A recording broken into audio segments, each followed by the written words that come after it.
하나님께 영광된 줄 믿습니다. 우리 좌우에 있는 분들과 인사 나누겠습니다. 사랑합니다. 축복합니다. 반갑습니다. 어렸을 때 동네 아이들과 매일 모여서 노는 곳이 있었습니다. 지금은 가보니까 다 없어졌어요. 그 농촌진흥원이라고 유성에 있었는데 그 농촌진흥원 정문 앞에 저희들이 노는 그런 장소였습니다. 그 앞에는 좀 넓고 또 신장로가 새로 생겼기 때문에 저희들이 뛰어놀기에 너무 좋았어요. 그래서 학교 갔다 오면 다 가방 내팽개치고 그곳에 온 동네 아이들이 모여서 거기서 비석치기도 하고 뭐 또 오징어 게임도 하고 또 공도 차고 그러면서 지냈어요. 그러다가 정말 어떻게 보면은 정신없이 그냥 재밌게 놀다 보면 해가 뉘어져서 어두워집니다. 어두워지면은 이곳저곳에서 소리가 들려요. 야, 성진아, 밥 먹어라. 내 친구 이름이야. 거기에 우리 옆집에 또 봉석이가 있어. 봉석아, 밥 먹어라. 야, 이놈아, 왜 안 와? 그래서 소리 지르는 그 어머니들의 소리가 막 들려요. 우리 어머니도 마찬가지요. 맨날 내 이름 부르면서 그렇게 밥 먹으라고 했던 기억이 있습니다. 여러분, 그렇게 하다 보면은 그 모였던 자리에 놀던 아이들이 하나둘씩 다 사라지게 돼요. 그렇게 다 사라지고 나면은 이제 더 이상 거기서 뭐 있을 일은 없겠죠. 밥 먹고 나면 또 모일 수 있겠지만, 그러나 이제 어두워지면 별로 모여서 놀진 않잖아요. 근데 이렇게 부모님들이 나와서 또는 자기의 일가 친척이나 뭐 가족들이 나와서 이름을 불러주는 거, 참 이것이 얼마나 복된 일인지 모릅니다.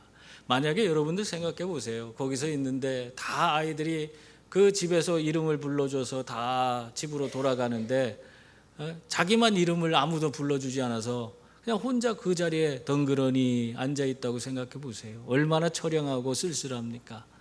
참 그 마음에 참 어떻게 보면은 너무 슬플 것 같아요.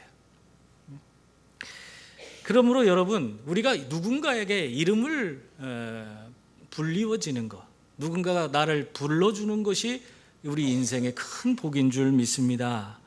더군다나 하늘과 땅을 다스리는 하나님 아버지께서 우리의 이름을 불러주시고 우리를 정말 하나님의 자녀로 삼아주신 그 은혜는 정말 말로 표현할 수 없을 정도로 큰 은혜인 줄 믿습니다.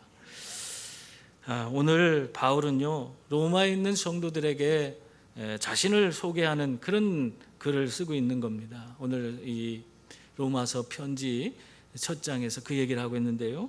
자신을 뭐라고 소개하고 있습니까? 여러분, 이것이 굉장히 중요한 부분이에요.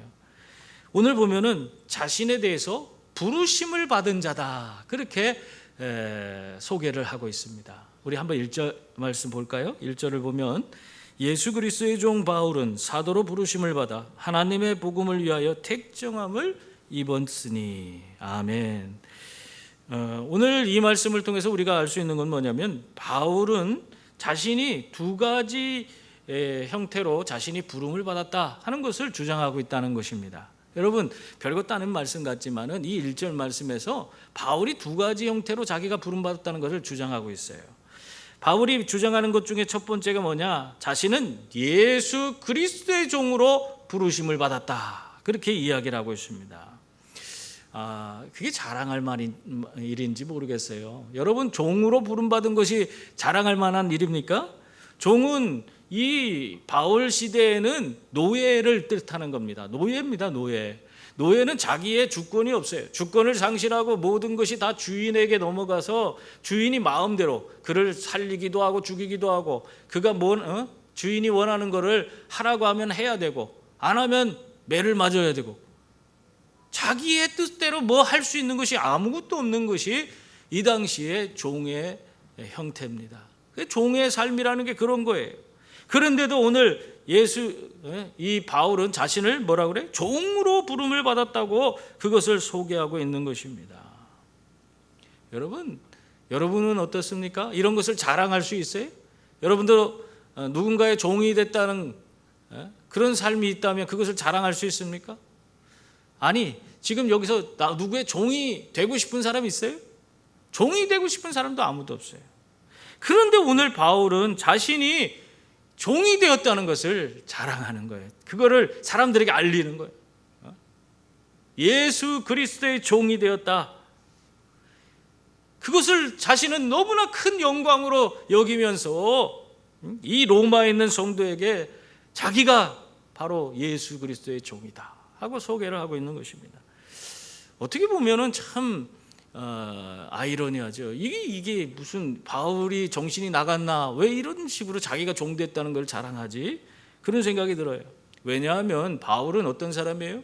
바울은 학문적으로나 혈통적으로나 모든 사람이 부러워하는 그런 사람이었어요. 이 사람은 학문으로 따지자면 헬라 철학에도 능하고 유대 모든 율법에도 능하고 뭐 오늘날로 하면 박사학위를 한 3-4개씩 갖고 있는 이런 사람이에요. 아주 똑똑한 사람이에요. 그뿐만 아니라 이 사람은 혈통적으로도 그 유대인들이 부러워하는 베냐민 지파의 순수 유대인 혈통을 지닌 그런 사람이에요. 그 혈통으로도 자신 있게 사람들 앞에 자랑할 수 있는 사람이에요.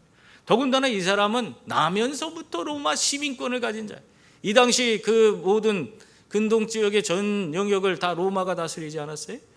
로마 시민권을 가진다 하는 것은 엄청난 특권을 지닌 거예요. 로마 시민권 가진 자는 함부로 할 수 없어요. 그가 사람을 죽였어도 그 사람에 대한 재판이고 뭐고 다른 사람이 알 수 없어요. 로마인은 로마인이다 해야 돼. 그래서 아주 특권을 누릴 수 있는 그런 자격이 바로 로마 시민권에 있는 겁니다. 근데 이 사람은 로마 시민권을 어떻게 가졌냐? 나면서부터 가졌다. 이게 더 큰 특권이에요. 그 당시에 로마 시민권이 너무 귀하니까 돈을 많은 사람이 돈 많이 주고 그걸 사는 경우가 있었어요. 근데 그 중간에 산 사람은 그만큼 대우를 받지 못해요. 근데 나면서부터 로마 시민권 받은 자는 엄청난 특권을 누리게 되는 것입니다. 이런 사람이 바울이에요. 그런데 그런 바울이 지금 무엇을 자랑하고 있어요? 자기가 예수 그리스도의 종이 되었다는 것을 자랑하고 있는 것입니다. 참 어떻게 그럴 수 있을까? 그것은 이 바울이 자신이 갖고 있던 이제까지의 가치 체계가 완전히 다 달라진 그런 모습을 지녔기 때문에, 완전히 변화되었기 때문에 이런 생각을 갖고 있는 것입니다. 여러분, 이가 예수님 만나기 전에는, 이 바울이 예수님 만나기 전에는 그는 교회의 핍박자 아니었습니까? 누구보다도 더 열심을 가지고 예수 그리스도를 믿는 사람들을 잡아 죽이고자, 또 교회를 다 무너뜨리고자 그렇게 앞장서서 행하던 자가 바로 바울이었습니다. 그래서 정말 교회와 우리 성도들은 전부 다 이 바울을 너무너무 싫어하고 두려워하는 그런 자였어요. 그런데 그가 이 교회를 회파하기 위해서 자기 나라에서가 아니라 남의 나라까지 가면서 그 일을 하기 위해서 다메섹으로 올라갈 때 그 다메섹 그 길 가운데에서 누굴 만납니까? 예수 그리스도를 만났어요. 예수 그리스도를 완전히 그 순간에 그 인생은 달라졌어요. 예수님을 만나고 나니까 그가 이제까지 하던 모든 것들이 잘못되었다는 것을 깨닫게 됐어요. 그가 지금 살아가야 될 이유가 무엇인지를 깨닫고 자기에게 주어진 사명이 무엇인지도 깨닫게 돼요. 완전히 달라졌어요. 예수 믿고 나서 그 인생은 철저하게 변화되었습니다. 한국 야구 대표팀 감독으로 오랫동안 그 감독직을 수행하던 김인식 감독님이 있어요. 김인식 감독님이 이분이 60 넘어서 예수를 믿었습니다. 그런데 예수를 믿었는데 6개월도 안 돼 갖고는 뇌경색으로 쓰러졌어요. 그래서 오른쪽 마비가 왔습니다. 오른쪽 마비가 오니까 얼마나 불편해. 그래 입원해 갖고는 이제는 아직도 창창한데 그래도 지금 감독직 맡고 앞으로 뭐 할 일도 많은데 아니 예수 믿고 오히려 복을 받아야 되는데 복은커녕 뇌경색으로 쓰러져서 그리고 입원하고 있으니 이게 무슨 아무런 덕이 안 되는 거예요.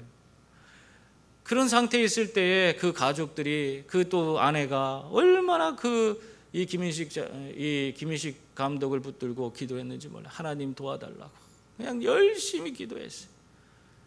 근데 놀랍게도 하나님께서 그 기도에 응답하셔서 1달 반 만에 그 모든 것이 기능이 정상으로 회복되는 그런 놀라운 기적이 일어난 겁니다. 그러자 이 김인식 감독이 은혜 받아서 그 다음부터 자기가 이제까지 40년 동안 술 먹고 담배 피고 하던 그런 것들을 일순간에 다 끊어버렸어요.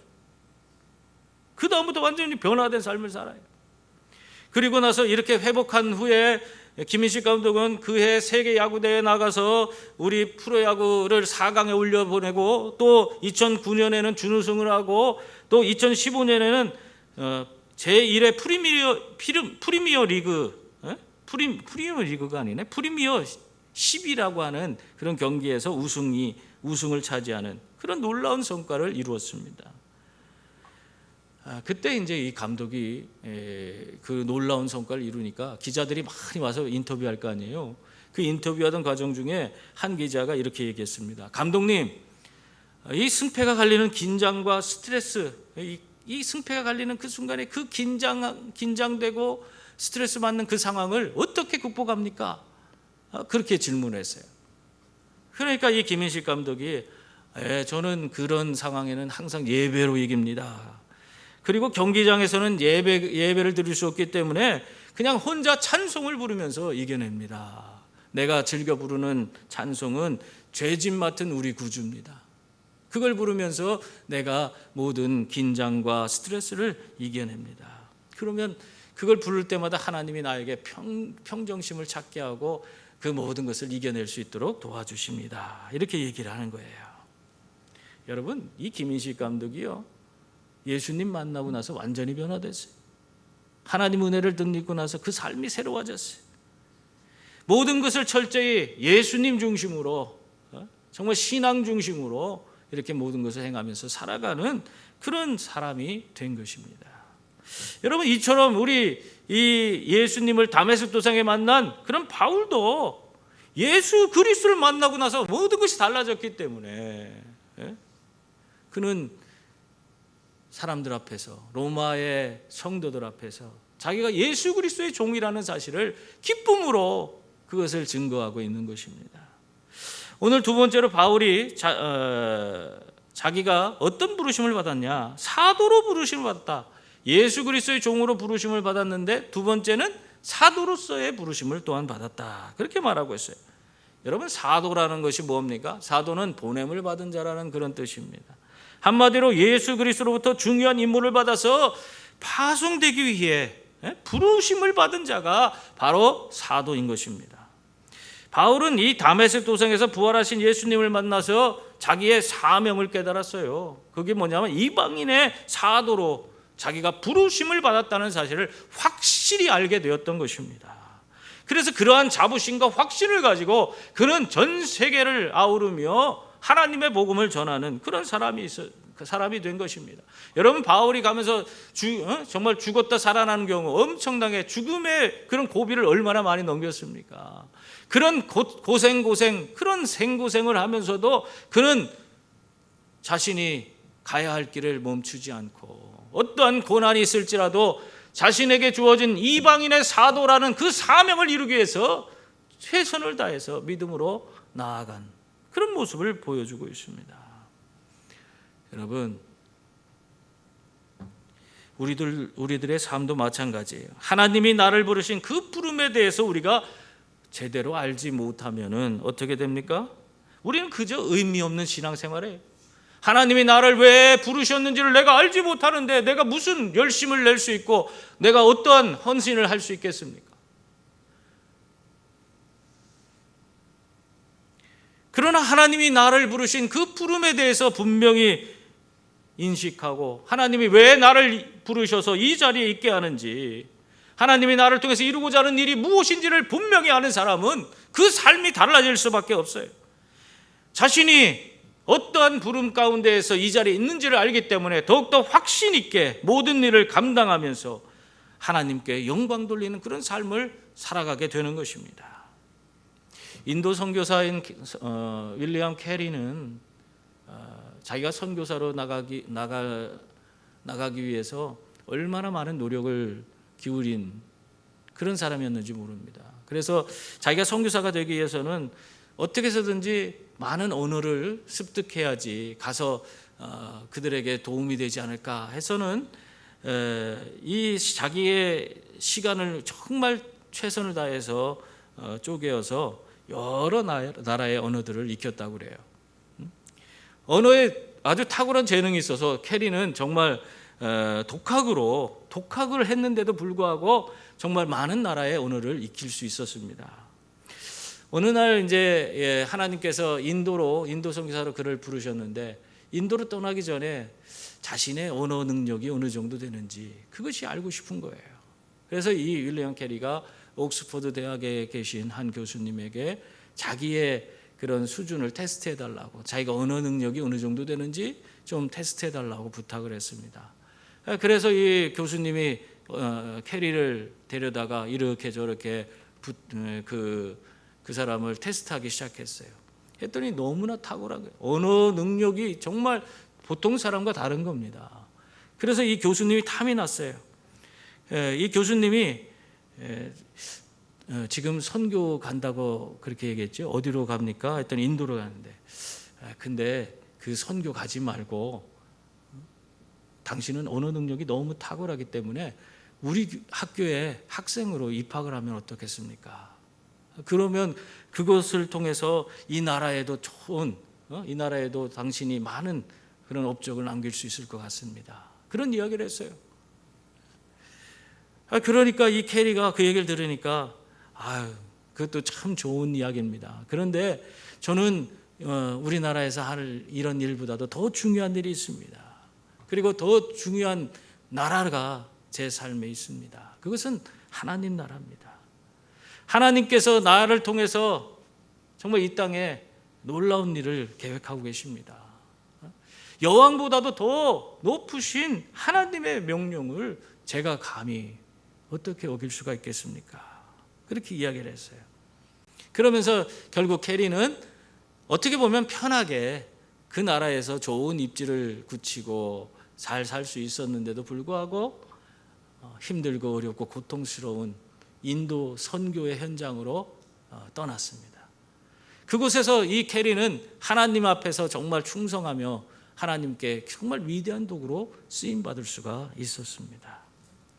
여러분, 우리의 인생이라는 것이 정말 어떻게 보면 세상에서 좋은 기준, 좋은 그런 어떤 좋은 것을 우리가 더 누릴 수 있는 그런 것이 우리에게 주어질 때도 있어요. 그런데 그럴 때 우리는 무엇을 먼저 선택해야 됩니까? 비록 그럴지라도 하나님께서 무엇을 원하시는지 그것을 먼저 우리는 바라볼 수 있어야 합니다. 하나님께서 우리와 함께 하시고 우리를 정말 내가 원하지 않는 방향으로 인도해 가실 수도 있어요. 그곳은 힘들고 어렵고 고통스러운 그런 곳일 수도 있습니다. 그러나 하나님 뜻대로 행할 때 그 인생의 가치는 달라지는 거예요. 윌리엄 캐리가 하나님 뜻에 순종해서 인도로 가서 많은 어려움과 고생을 했지만은 그는 현대 선교에 위대한 업적을 남길 수 있었고 하나님의 위대한 일들을, 하나님 나라를 이 땅에 세우는데 너무나 귀하고 위대한 그런 쓰임을 받을 수 있는 그런 분이 되었습니다. 우리도 마찬가지예요. 비록 우리 눈에 세상적인 기준에는 더 부족하고 온전하지 않을지라도 그 길을 우리가 하나님께서 우리를 부르시고 인도하실 때 믿음으로 따라간다면 바로 그곳에서 하나님은 나를 통해서 하나님의 위대한 일을 이루시고 세상이 알지 못하는 더 크고 놀라운 일들을 우리를 통해서 이루어 가실 것입니다. 그것을 믿고 나아가는 성도들이 다 될 수 있기를 바랍니다. 또한 바울은 이 부름받은 자로서 자기가 부름받은 자라고 얘기하면서 그러면서 부름받은 자의 사명이 뭐냐? 그것 또한 우리에게 말씀하고 있습니다. 그것이 무엇입니까? 오늘 보면은 하나님의 복음을 위해서 우리가 부름을 받았다. 이런 얘기를 하고 있어요. 여러분, 이 지금 바울만 이러한 부름을 받은 게 아닙니다. 오늘 예수를 믿고 이 자리에 정말 성도로서 부름받은 성도들은 모두가 정말 동일한 부름 가운데 있는 줄 믿습니다. 우리들은 세상의 수많은 사람 가운데서 하나님께서 특별히 선별해서 구별하시고 먼저 예수 믿게 하시고 또 우리가 예수 안에서 구원과 영생과 천국을 누리는 그런 자가 되도록 만들어 주셨어요. 왜 그렇습니까? 여러분을 먼저 부른 이유가 있어요. 여러분을 통해서 아직도 저 밖에 수많은 사람들이 하나님을 알지 못하고 살아가며 영원한 형벌인 지옥 불꽃에 던져지고 있는데 그들을 구원하라고, 하나님의 복음을 그들에게 전해서 그들을 구원하라고 우리를 먼저 부르신 줄 믿습니다. 이러한 부름에 바로 응답할 수 있는 그런 성도들이 다 될 수 있기를 바랍니다. 우리가 그러한 하나님의 복음을 전하라는 그런 부름에 우리가 부름을 받았는데, 그러면 우리가 전해야 될 그 복음은 대체 무엇입니까? 오늘 바울이 그 복음에 대해서도 아주 구체적으로 설명을 하고 있어요. 여러분, 복음에 대해서 여러분들이 정말 모르지 않기를 바랍니다. 복음이 뭔지를 우리가 알아야 돼요. 맨날 마태복음, 누가복음, 요한복음 이런 것만 복음이라 이렇게 생각하지 마시고, 복음이 뭐냐? 이것에 대해서 우리가 구체적으로 알아야 합니다. 2절 말씀 보세요. 거기 보면 우리 같이 읽어볼까요? 이 복음은 하나님이 선지자들을 통해서 그의 아들에 관하여 성경에 미리 약속하신 것이라. 바로 이 복음이 뭐냐? 성경에서 말하고 있는 예수 그리스도, 그러니까 하나님의 아들이 바로 복음이다. 그 말씀을 하고 있는 거예요. 여러분, 하나님의 아들이 여러분에게 왜 복음이 됩니까? 복음은 기쁜 소식 아니에요? 예수 그리스도가 여러분의 삶에 왜 복음이 돼요? 기쁜 소식이 왜 됩니까?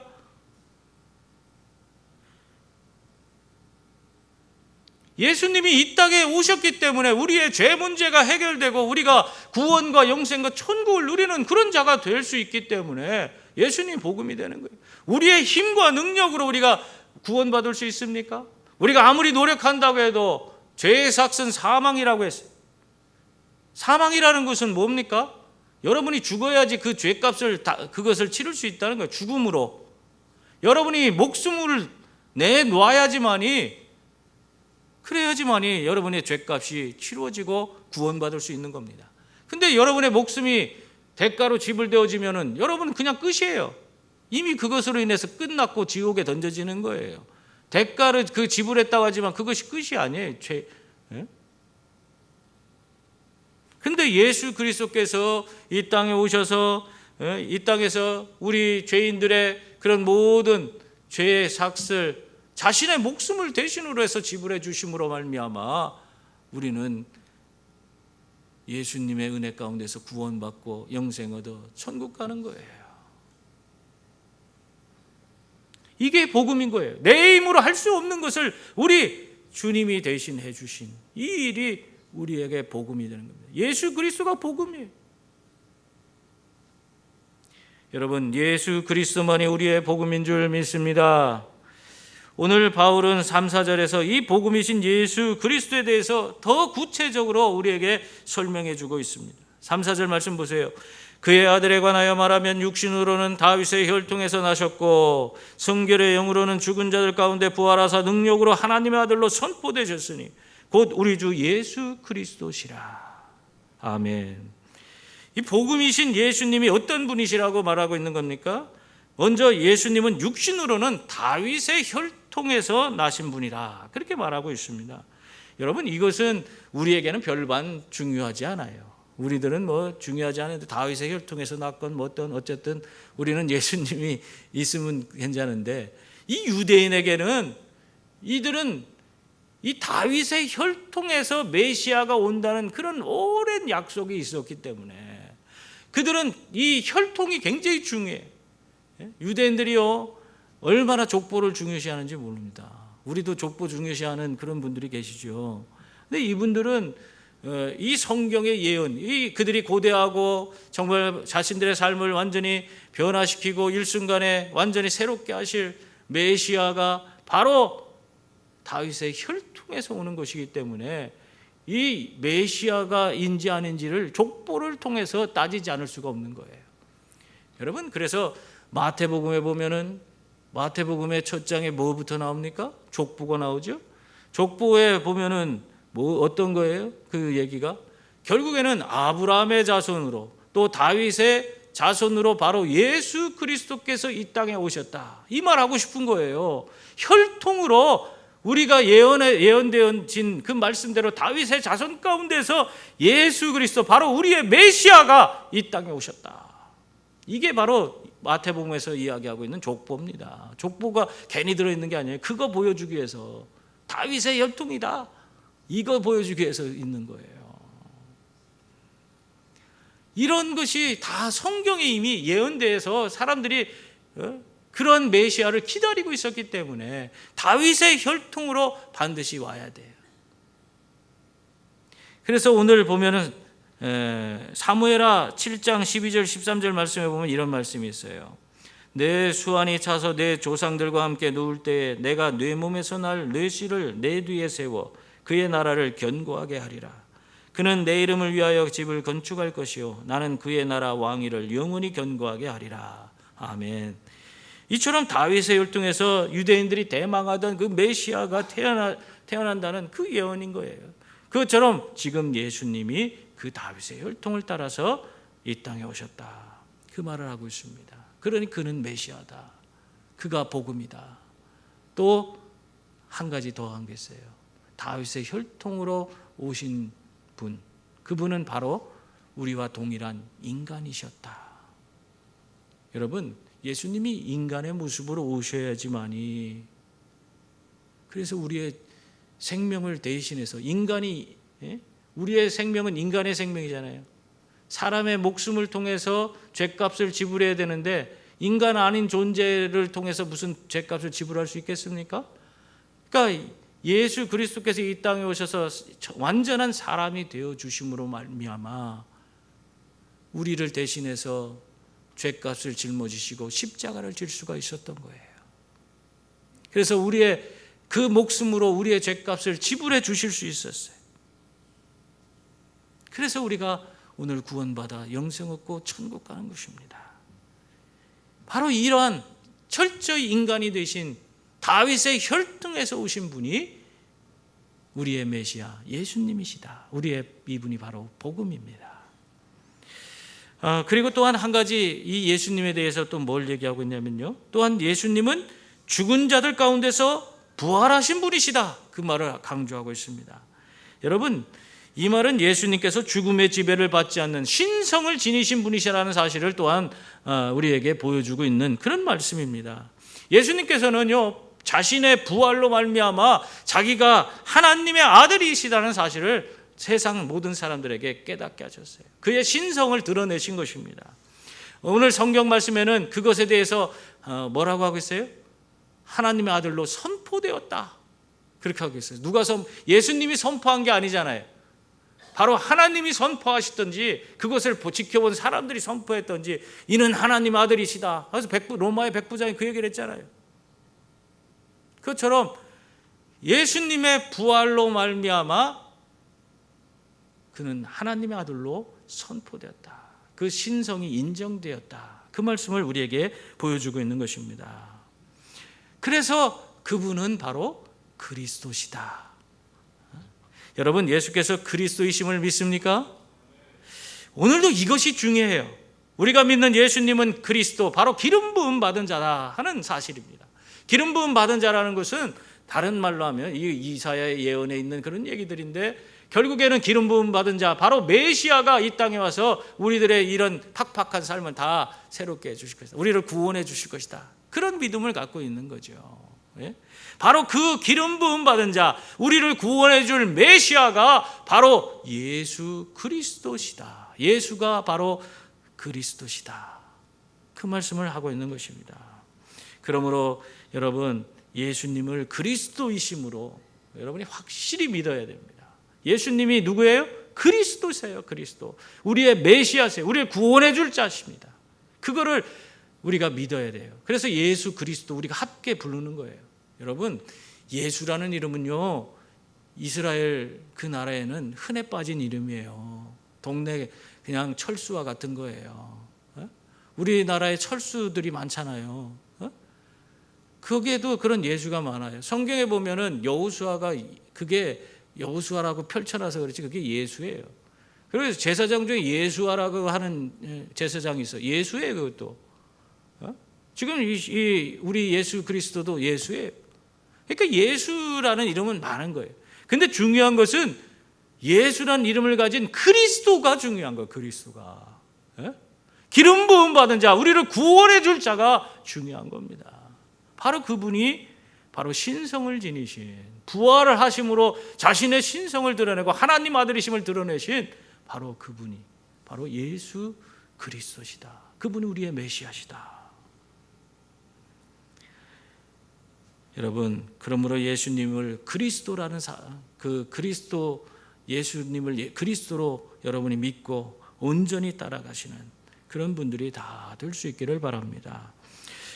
그리고 또한 바울은요, 예수가 그리스도이기 때문에 그 이름을 위해서 사명을 감당한다. 그렇게 고백을 하고 있습니다. 5절 6절 말씀 보세요.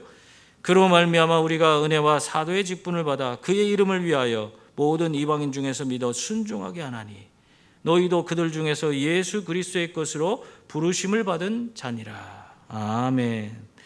바울은 자신이 이 예수 그리스도의 이름을 위해서 이렇게 사명 감당하는 것은 그 이유가 있다는 거예요. 두 가지 이유를 대고 있습니다. 여러분, 바울이 이렇게 예수 그리스도의 이름을 위해서 사명 감당하는 것은 첫 번째는 은혜 때문이라는 겁니다. 여러분, 우리들이 부름받아 구원받고 영생과 천국을 누리는 것은 전적인 하나님의 은혜인 줄 믿습니다. 우리의 노력으로 된 것이 아닙니다.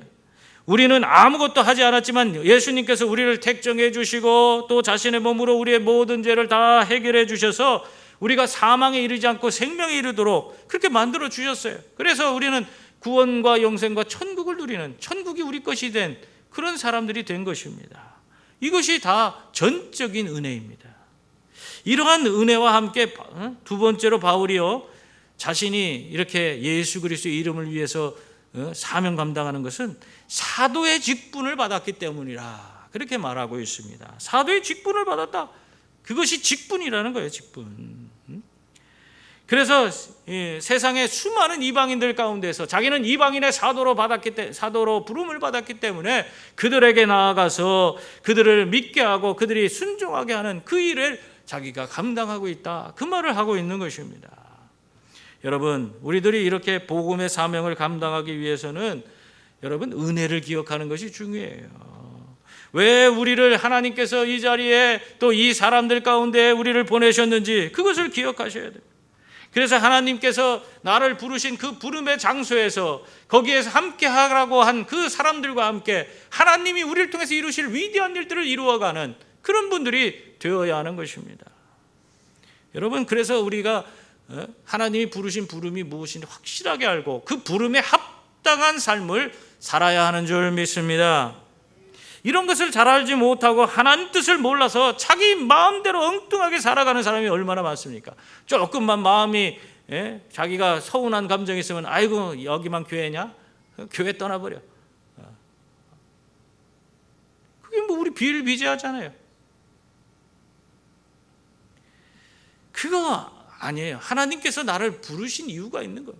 이 시점에 왜 나를 여기에 부르셔서 이 행복한 신탄 제2의 공동체에서 내가 신앙생활을 하게 했는지 다 이유가 있는 거예요.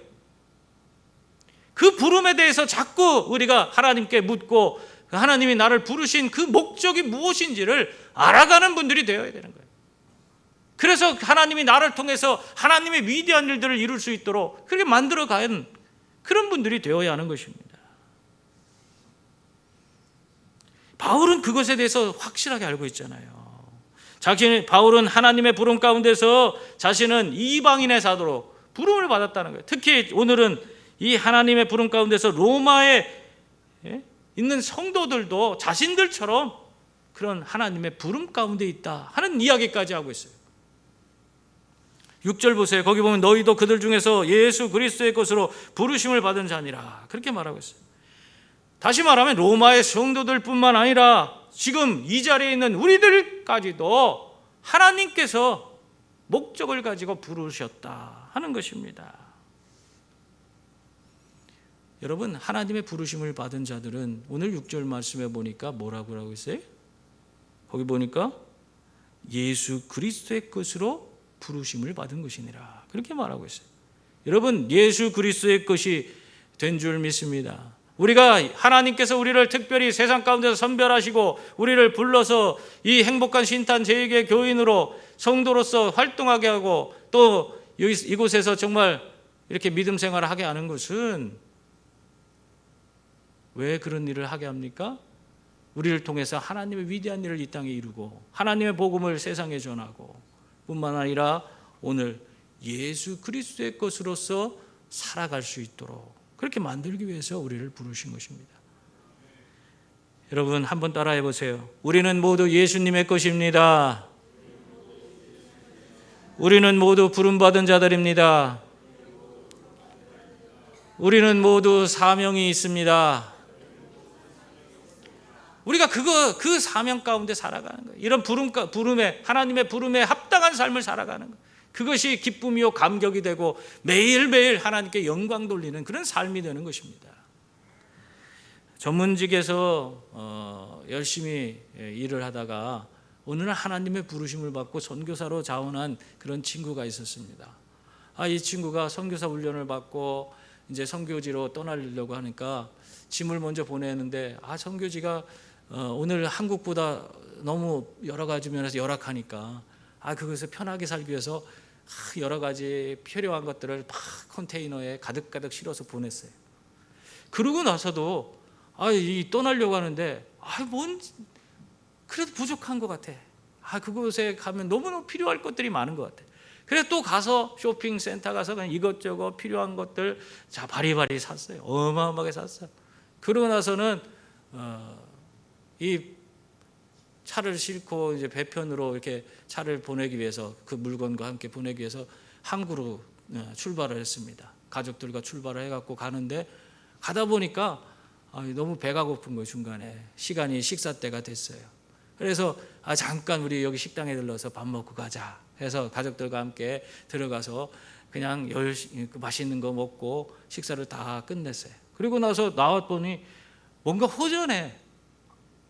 왜 허전한지 몰랐는데 차를 타고 나니까 생각해보니까 차 안에 자기가 필요한 물건을 바리바리 싸갖고 그냥 차에 가득가득 싣고 또 천정에 차 위에도 싣고 막 그렇게 해놨는데 식사하고 나온 사이에 다 훔쳐가 버렸네. 도둑이 다 훔쳐가 버렸어. 그래서 이 친구가 그때 가서 정신이 멍하다가 그때 가서 깨달았대요. 뭘 깨달았냐면 차 안에 그 자신들이 자기가 필요할 것 같은 물건들을 바리바리 그렇게 쌓아놨는데 그것을 쌓아놓을 게 아니라 자기가 그 물건들을 그냥 두 손으로 너무 꽉 잡고 있을 게 아니라 그 손을 이 물건에서 놓고 하나님을 붙들어야 되는데 내가 하나님은 붙들지 않고 거기 가서 편히 살려고 나에게 편리한 물건들만 양손에 가득 붙들고 있었구나. 물건을 다 잃어버린 다음에 그것을 깨달았다는 거예요. 여러분, 하나님의 부르심을 받은 자들은 어떻게 해야 됩니까? 세상의 모든 것을 좀 움켜쥐고 있는 걸 내려놔야 됩니다. 그리고 그 양손을 하나님을 향해 뻗고 하나님을 꼭 붙들고 살아가는 그런 분들이 되어야 하는 줄 믿습니다. 그때 우리는 하나님 아버지와 또 주 예수 그리스도로부터 오는 은혜와 평강을 누리는 그런 성도가 되는 거예요. 그런 삶을 살아가게 되는 겁니다. 사랑하는 성도님들, 바울을 부르신 하나님은 오늘 우리들도 부르신 줄 믿습니다. 그리고 은혜 주시고 우리에게 사명 주신 줄 믿습니다.